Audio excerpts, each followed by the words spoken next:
Achewillow. Season 8. Chapter 5. Fruits of Labor.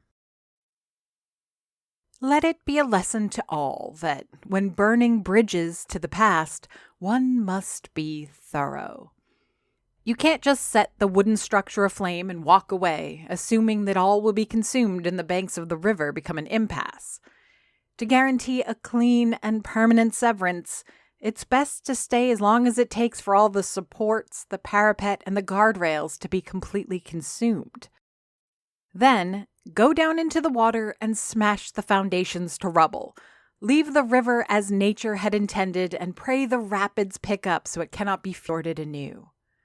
When burning bridges, the last thing you want is for someone to walk across, stepping on the ruins and the ashes you've negligently left behind.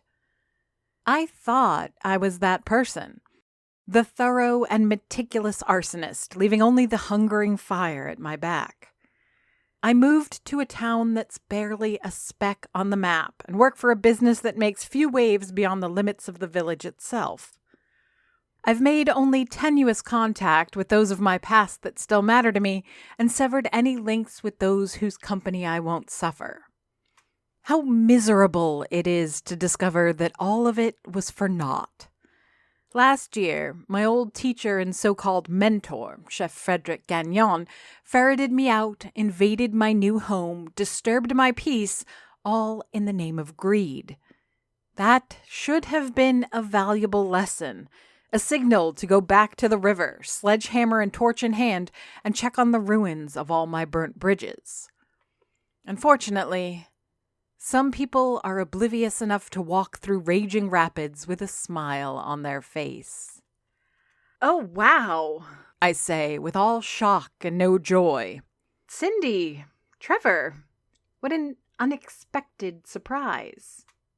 The two strike an incongruous but familiar figure here at the Achewillow. While they aren't frequent, we get our share of tourists here. Usually their stop is as a milestone on the way to their ultimate destination. They get gas, eat a bite, and never return.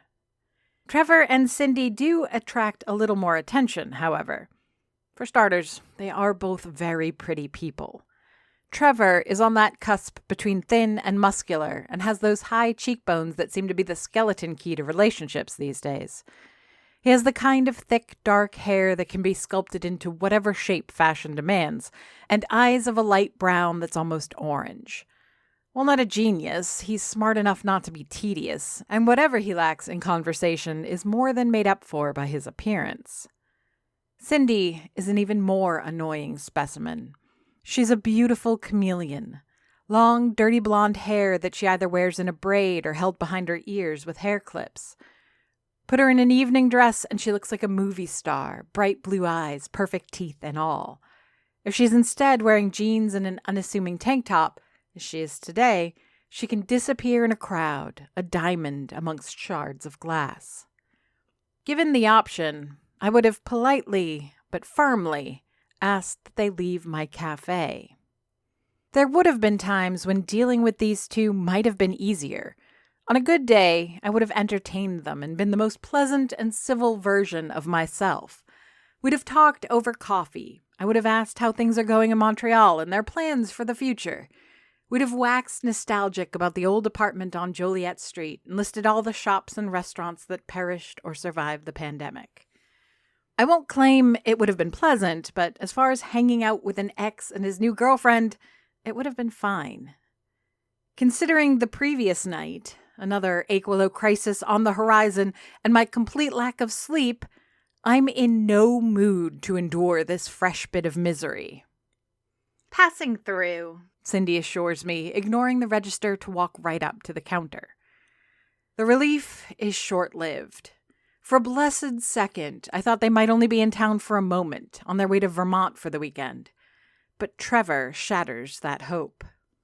"We're staying at a rental for a few days," he says, looking around the dining room as if he were looking to buy the place. "Then we're going down to New York for 2 weeks. You work here?" The way he asks the question, in such a casually dismissive fashion, doesn't go completely unnoticed. Cindy glares at him like Medusa trying to turn Perseus to stone. I know that look. It's one I gave Trevor on innumerable occasions when he'd embarrass both of us with a faux pas.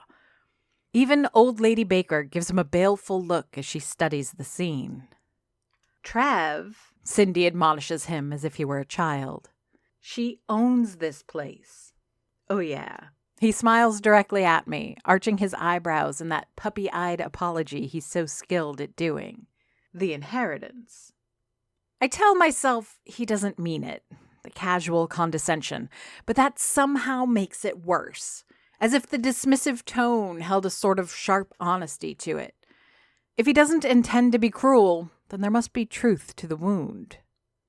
"Trev," Cindy snaps, silencing him before he does any more harm. "The place looks beautiful, Mims." She sits down next to Ms. Baker, careful to give the old woman a warm smile that goes unreciprocated. To her credit, Cindy does give the Achewillow Cafe a good look, slowly taking in every detail she can. She grins, amused by the red and blue lines that separate the dining room between Canadian and American sides. Her eyes linger on the various paintings and photos that cover the walls, raising an eyebrow at the one with the lone cloud in the middle. Her head tilts at the sight of the seemingly random assortment of brass tubes and levers that serves as my coffee machine. Meanwhile, Trevor has walked over to the pastry display to catalog the available treats. "Can I start, struggling to get my emotional footing. "Can I get you anything?" "Yes." Cindy seems glad for the change of topic in the mundane question. This is a very coffee shop thing to be asked, and it's secure ground for all involved. "Green tea for me. Trevor will have coffee. Oh, and I'll try one of those biscotti." She doesn't bother telling me how Trevor likes his coffee. She knows that I know. I start putting the order together, getting mugs, starting the kettle, and plating the biscotti. Trevor demands a chocolate croissant in the middle of it, and I plate that too. "You don't look very happy to see us," he says when I put his croissant and coffee, 2 creams, 1 sugar, in front of him at the counter. "I'm sure Miram is very happy to see us," Cindy explains, all under the watchful eye of Ms. Baker. "She's just busy. She's running a whole business on her own." That's right, I think. I'm tired and busy and wasn't expecting to see my ex and his girlfriend today. Phyllis Baker is quick to catch on to the lie in my attitude. Some old people are like that, I've found. Through experience comes a sharp eye for dishonesty and hypocrisy. Her displeasure is writ large on her face as she scowls at me. Her eyes jab back and forth between Cindy and me in a way that seems to ask, "Are you just going to take this?" And the answer is no, I won't. "I'm not happy to see you," I say, struggling to keep a level tone. "I've got a whole new life going on here. New friends, new ambitions. I've almost totally reinvented myself, and then you show up with him? Unannounced? Sorry, but no, I don't like any of this." There's a moment of stunned silence. Cindy looks at me a little hurt, while Trevor looks pissed and annoyed. Meanwhile, old Lady Baker watches the interaction as if I were one of her stories. "Oh, come on," my pretty ex-boyfriend complains. "You can't still be hung up on this. It's been years. Get over it." "Get over it? Get over it? You cheated on me with her. I bet even the raccoons in the back wouldn't want a piece of you, you rancid turd. And now you waltz in here like you're stopping for a donut at a rest stop and expect what? That I'll be thrilled by your presence? Are you insane?" The dining room goes silent. It's not often that I raise my voice in here, especially when there are customers trying to enjoy a meal and a drink in peace, but I'm exhausted and at the end of my rope. All eyes are on Trevor as he gets to his feet, giving Cindy and me a rare view of the elusive, angry side of him. "That was years ago," he repeats, voice raised in vain attempt to cover culpability with volume. "Grow up, Miram." Quick to try and rein in her boyfriend, Cindy seems cowed by his outburst, recoiling from him a few inches, stepping into Miss Baker's personal space. But the old woman seems beyond noticing, leaning in over the counter to look at Trevor with a frown so spiteful it could rot an apple. "You're the scoundrel who committed adultery. Miriam is allowed whatever treatment of you she wants within her own establishment." Oh, the bile that marbles the words of that sentence is something to behold. While I would rather Ms. Baker stay out of my business, there's something satisfying with someone else's anger backing up my own. "I'm sorry, ma'am," Cindy mumbles. "This is a private matter between the three of us, if you don't mind." "Oh, but I do mind," Phyllis answers, her back straight despite her age, and her jaw set like someone about to go into a serious sparring match. "This is Achewillow, young lady, and we're family here. That makes whatever harm befalls Doris my business." The slip-up doesn't go unnoticed by anyone. Even Trevor, who isn't exactly an expert on empathy and emotional cues, sees how uncomfortable the moment has become. It's one thing to have the old woman intrude on a personal, if volatile, conversation, but it's quite another to see hints of cognitive decline as she does so. Embarrassment by proxy is universal amongst all assembled. Despite ourselves, we all feel a communal pity for Phyllis Baker, and it hurts to see her confusion at all the unsettled looks she's given. "We should go," Cindy says, her voice quiet but firm. "I'm sorry, Miriam. I should have called ahead or something. I don't know." She stands, her tea and biscotti untouched, and grabs Trevor by the sleeve, pulling him along. They don't offer to pay. They don't hesitate at the door. The chimes bid them an oblivious farewell, leaving the Achewillow Cafe to wallow in uncomfortable silence. "That'll show 'em," Phyllis eventually says, unfazed by the way the situation unfolded. "No one messes with a Dufour and gets away with it." "Are you okay?" Stefan's voice calls out from the dining room as I work in the Achewillow Cafe's kitchen. What an odd question coming from him. Not that Stefan isn't capable of empathy and support, but he's got a different way of going about these things. A keen observer of human behavior, he seldom inserts himself in moments unless first invited. And even then, he'll usually keep his participation to a minimum.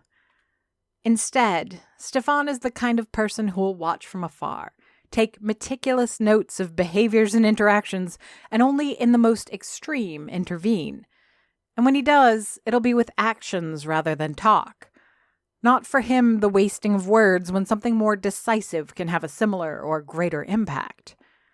These are all qualities that I find odd about Stefan, but also value.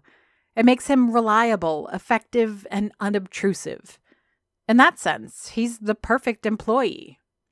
Never late, has impeccable attention to details, strives to improve his work, but never involves himself in my or anyone else's private affairs.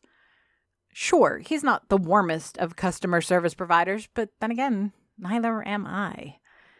To hear him ask, directly, if something's wrong means one of two things. Either Stefan is growing as a person, in which case good for him, or he's missing pieces necessary to understand a situation and has run out of ways to acquire that information. Whichever it is, I appreciate the care. Rough morning, I explain, folding dough for bread and to let off steam. "Anything I can help with?" I look up to see him peering through the threshold of the kitchen. His expression is neutral, as it always is, but that he's even watching me work as we speak is an interesting development. "Nah," I say, trying to sound dismissive. "I had a sleepless night because of a botched recipe, I guess. Then my ex showed up and that didn't go well. Customer got involved, which did not help. It's just been a mess." Oh. He walks in and watches me brutalize the dough over my shoulder. "Not much I can do about your ex, unless he needs removal from the premises. But if you need me to take more hours so you can catch up on sleep, I'll be glad to do it." I cut the dough into 8 smooth balls that I roll up and separate. 6 will be used for different kinds of stuffed bread, cheese and garlic, sea salt and thyme, sun-dried tomatoes and pesto, and chocolate. The last 2 I'll make into loaves. "I'll think about it. I don't want to impose." You wouldn't, he says while getting a bottle of sparkling water from the refrigerator. What about the recipe? What happened? Each ball of dough is delicately put into a metal bowl and covered with a tea towel. Quick look at the thermometer near the doors tells me I can proof these on the counter while I go about preparing the fillings. That's the thing, I explain while I work. I can't think of anything I did wrong. I guess it was a new recipe, but nothing complicated. Nothing beyond my skill level. And sure, sometimes a recipe fails, but something has to go really wrong for it to collapse on such a cataclysmic level. Bottle in hand, brow knit in a curious frown, Stefan looks at me as if he were still trying to decipher the barrage of words I fired in his direction. He tightens his lips together for a moment as he's about to hatch a solution to the chaos, but seems to give up. Assuming you're still talking about a recipe, he says, suspecting I'm not. And remembering that I'm no cook myself, have you considered that perhaps the execution was correct, but your ingredients were somehow adulterated or perished? I know you prefer baking, and baking is chemistry, and chemistry requires precision. It wouldn't take much to foul your recipe, would it? Bless his soul for trying to mix an analogy into my dissembling of facts, but he's got a point. What if I did mess up my part of the ritual? Sure, I made my cake as I would have any other cake. I folded in my intent to see Diane Sarajo rest and that her spirit find peace with the Dufour name. Everything was done to the letter of my ability and to the best of my craft. Except for the ingredients. I loathe the possibility that Ophelia might be right and I might have messed up, but it isn't that unlikely. She came to me at the very last minute with her request that I contribute to the reconsecration of her mother's burial site. Corners had to be cut and steps rushed. A good kitchen witch sources ingredients close to the land, close to herself. If she can't grow her own apples, she gets them from a trusted source, one that shows respect for the natural order of things and doesn't strip the spiritual essence from the fruit. Achewillow is a fortunate place to practice such magics. The village is surrounded by copious farms, and we get weekly visitors to the farmers' market that bring fresh ingredients from all over the region. Even our grocery relies mostly on local foods where it can. For the most part, if I can't grow my own, like I would basil and mint, I can usually be confident that what I purchase is good enough for my needs. But what if there was a piece in that chain of sugar, fruits, flour, and milk that got somehow corrupted? A rusted link that, when pulled by the stress of the ritual, broke, unleashing whatever it was we witnessed the previous night. Miram? Stefan tries to intervene with my sudden trance. Stefan? I say, rushing to finish preparing my dough without cutting corners. I could kiss you right now. I would rather keep our relationship professional. He sips from his bottle. If you don't mind. This is as close to humor as I'll get from him, but it's good enough. I blow him a kiss to which he recoils as if it were a real threat. It's tempting to tease him some more, but we're interrupted by the chiming of the front door, announcing fresh customers. Thank God, he says, rolling his eyes at me before going back to work. Having the kitchen to myself again, I take my notepad out of my apron pocket and flip a few pages back. The lemon apricot cake recipe I used for the ritual is something I could prattle off by heart. Ophelia sprung it on me at the very last minute, so I didn't have much time to get overly creative. I considered swapping the apricots for apples, but stuck to the recipe, like Stefan said. But I didn't grow the apricots, and I didn't get them myself. Annabelle, I say out loud, like a eureka all my own. What? As luck would have it, or well-timed habit, she's right there, taking a seat at the counter. I rush out of the kitchen, notepad still in my hand, my feet almost tripping over one another in the process.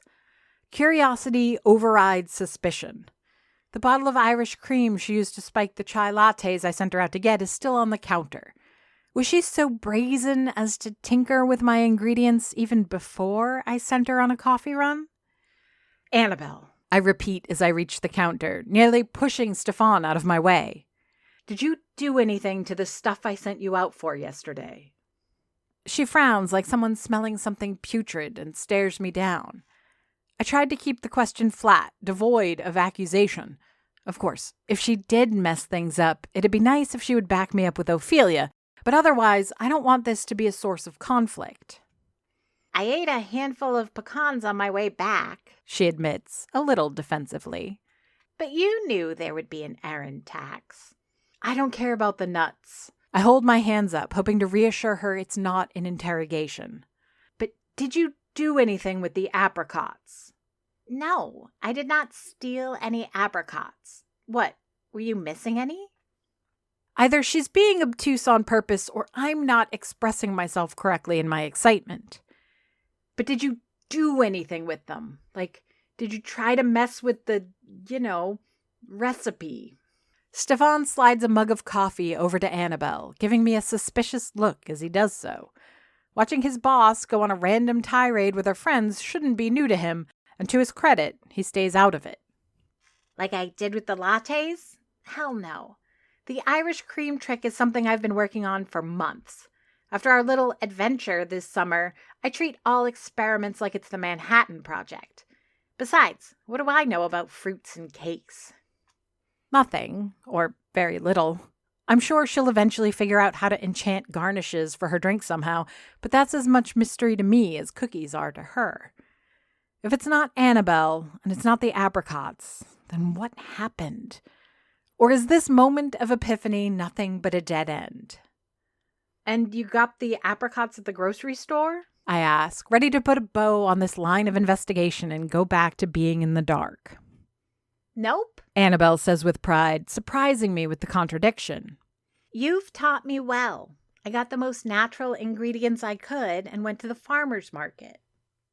Well, it's nice to know I'm having a positive impact on the development of a fellow witch and that my guidance is being taken seriously. There is but one problem with what she's saying. No one sells apricots at the farmer's market.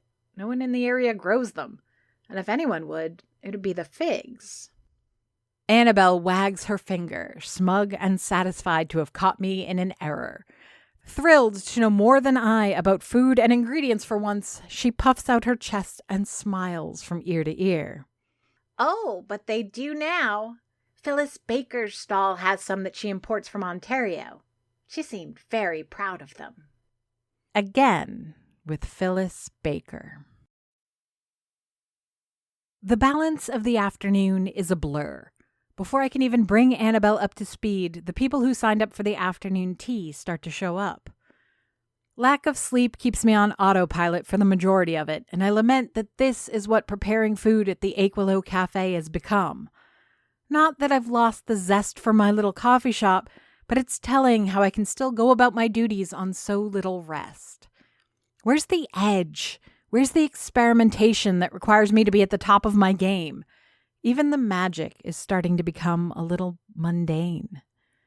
Ever since Ophelia and I closed the Hell Gate, it seems like my duties are so diminished. It's making me careless and dull, and maybe that's more to blame for the catastrophe of Ophelia's mother's grave than Ms. Baker's apricots. So, I prod Annabelle while plating cucumber sandwiches. How did your mom take it when she got to the Hell Gate to find it gone? I assume not too bad if you're still alive. I wouldn't be so sure, she answers, motioning her mug in my direction, expecting a free refill. She hasn't even called or texted me. I assume Marie Belle came clean, and now she's giving me the cold shoulder out of spite. The standard reply would be to tell Annabelle her mother couldn't possibly be that vengeful, but I've dealt with Veronique Lagacé before. She's a methodically efficient woman, the complete mirror image of her daughter. Our mayor isn't uncaring, but she does not suffer fools and foolishness. A day or two of cooling down might be in Annabelle's favor in the long run. I put the last finger-sized sandwich onto the last tea stand and admire my work. 8 identical towers of food, all carefully assembled from a dozen recipes, each selected to match the others in subtle ways. The refreshing and traditional cucumber sandwich is offset by a small bowl of spiced chili. Blueberry scones sit opposite their counterpart, garlic and rosemary scones. The first is meant to be enjoyed with whipped homemade butter, while the latter is paired with some sweet pepper jam. I made sure the adventurous could swap accompaniments and still be satisfied with the flavor. All in all, it's a culinary adventure. It is both impressive and a little depressing that I managed to pull it all together essentially on autopilot. As I distribute the tea stands amongst the participants, I'm met with admiring looks and compliments galore. "I'll have what they're having," a familiar voice calls from the register. It's Ian, the tall former leader of the Pilvist cult. He's alone for once and wearing yet another outfit that doesn't suit him quite right. His ever-present braids remain, but he's got a short-sleeve floral shirt and baggy jeans on this time. The battle to build a fresh identity isn't going well. "You should have reserved a seat then," I insist. I've got enough of everything left over that I could scrape up an impromptu platter for him, but that would diminish the exclusivity of the event for the other customers. "That's a shame," he says, turning back to Stefan, who's waiting on his order. "I'll have a croissant then, if there's any left. A box of a dozen assorted pastries. Whatever you've got is fine. Do you do bulk coffee?" This bevy of unusual requests overwhelms poor Stefan, who thrives under predictable conditions but withers when surprised. He turns to me with that stern expression of his, not too different from his everyday demeanor, but with a hint of fear in the tightening of his lips. If you know Stefan enough, you can see his eyes open a fraction more and his pupils dilate. "Take care of this," he says with wordless panic. "Make a full pot of coffee," I tell him while stepping out of his way. "We'll put it in a thermos or two. Put some sugar in a plastic container, the ones we use for dressing, and some cream in a bottle." Turning back to Ian, he looks satisfied at my quick solution to his request. Part of me wonders if I should have a more readily available contingency for this sort of thing, but considering it's the first time anyone's asked for bulk coffee, I'm not sure it's worth the hassle. "Having a little gathering?" I ask, recognizing the last-minute food run for what it is. "Not starting a new cult, are we?" I wink, a weak attempt to lighten the implication. "Not me, no.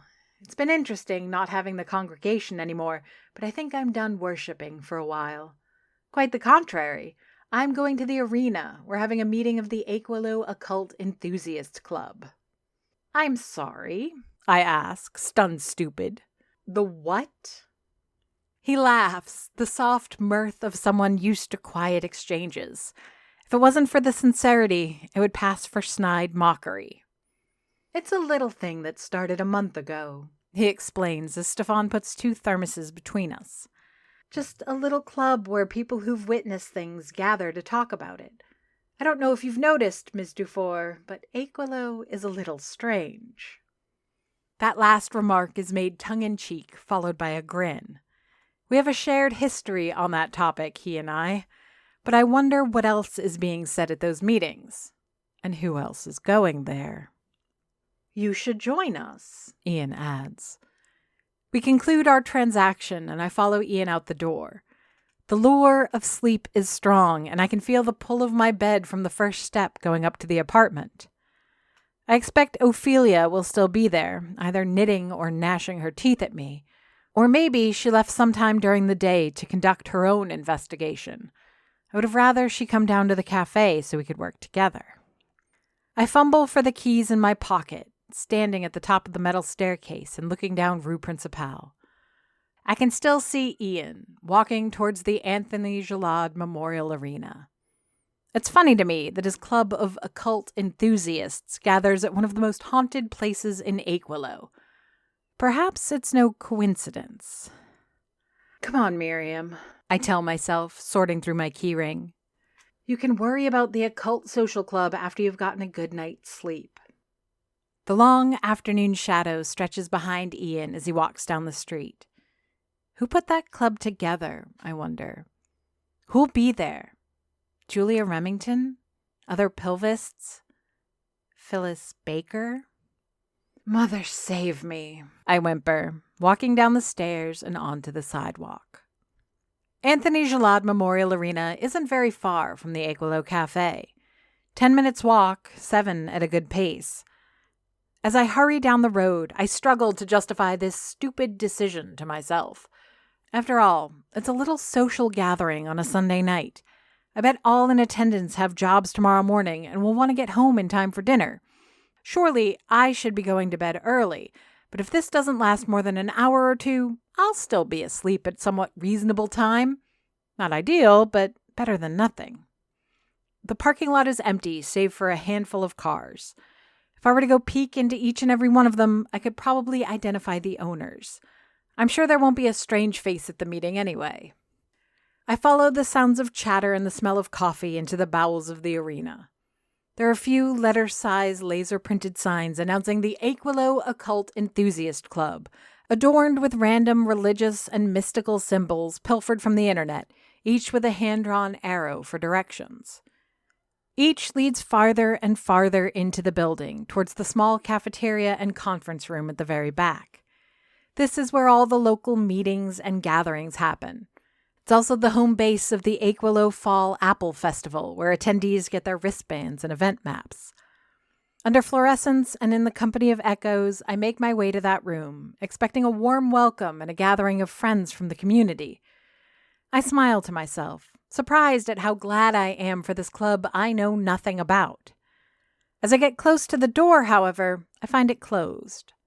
The light above flickers, and the corridors, for a moment welcoming, now feel like catacombs. It's fine, though. I'm sure this is nothing but paranoia on my part. After all, I'm Miram Dufour, heir to Doris Dufour. Not to sound too arrogant, but any serious occult club in town probably sees me as something of a celebrity. So I knock and wait. Then I knock again. I'm about to knock for a third time when the door opens, but it isn't to a friendly or curious face. I'd have even settled for an impatient visage at this point. What with my interrupting the start of their meeting, I would have understood. Instead, I get some random person shoved back into my face. In the commotion, I don't get a good look at the body being ejected so rudely from the meeting, only a quick glance at who did the ejecting. Jessica? Jessica Campbell is exactly the kind of person I should have expected to be here. Not one of my most regular customers, I've known her to drop by once in a while for a cup of tea and a snack.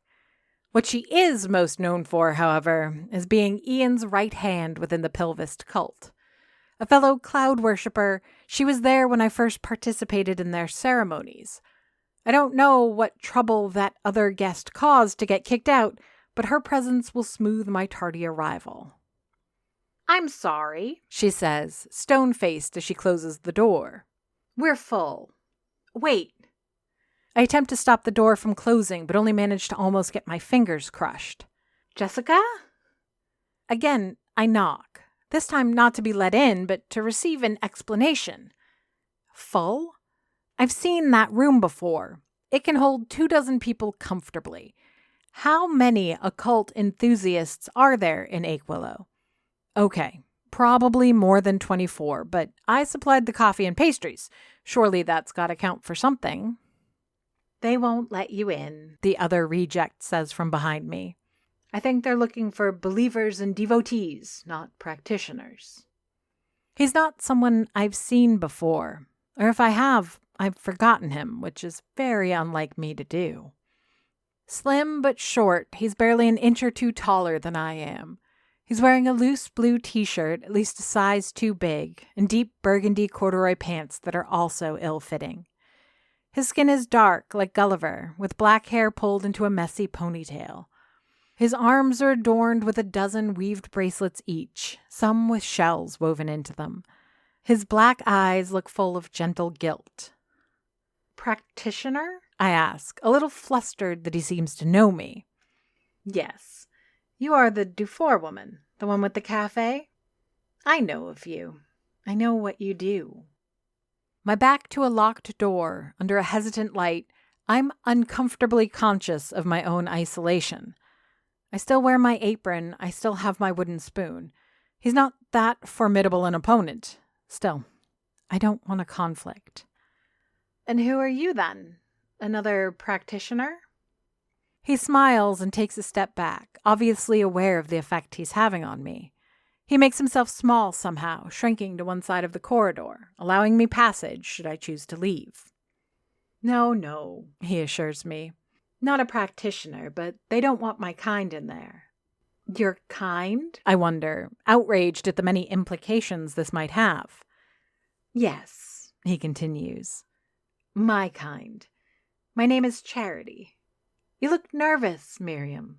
Would you like me to walk you home? Charity. I know someone with a similar name and demeanor, and I think I now know what he means by his kind. Achewillow is written by J.F. Dubow and narrated and produced by me, Amy Frost. If you enjoyed this podcast and would like to hear more, please rate and review us on Apple Podcasts or your preferred podcast platform. Want to support the show? Buy us a coffee. Go to ko-fi.com/Achewillow to donate.